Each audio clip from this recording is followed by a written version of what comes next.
guys, welcome back to another Med in a Minute. In today's video, I'll be looking on ice craving. So are you craving ice and you're thinking, oh, maybe it's because the time is hot or I'm thirsty? But did you know that ice craving is actually a specific sign of iron deficiency anemia? So you could lack iron. So what does our body need iron to do? Well, iron is needed for the making of hemoglobin, and hemoglobin is one of the major constituency of your red blood cells. So essentially you need iron to make red blood cells. So if you don't have enough iron, you can't make enough red blood cells. So what are the causes? So insufficient iron intake is most common cause of iron deficiency. You're just not eating iron rich food.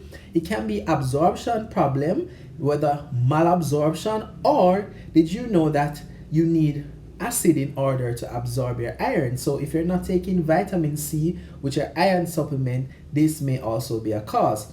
There's increasing demands if you're pregnant or you're menstruating or you're a child, and if you lose a lot of blood, then you're going to lose red blood cells and hemoglobin. So what are some of the signs and symptoms of iron deficiency? So with every anemia, you will have restlessness, you feel tired all the time, you have short of breath. You may also get headache in some persons, right? And there is also increased sensitivity to cold.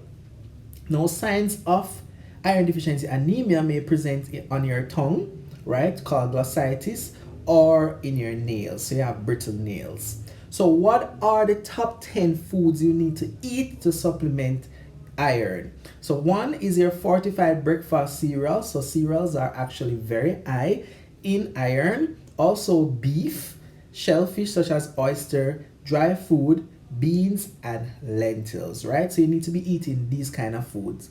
Leafy green vegetables such as spinach, dark chocolate, mushrooms, and squash seeds are also high in iron. If you cannot afford a diet or you choose to take supplements, this is also beneficial, so you can go to the pharmacist and get your iron supplements. If you're unsure or the symptoms just are progressing and they're not getting any better, you're still craving ice, you still feel fatigue after taking iron supplement or changing your diet, then I think it's time for you to consult with your doctor, because it may be a more serious cause of iron deficiency. That's it for this video. See you in the next one. Bye.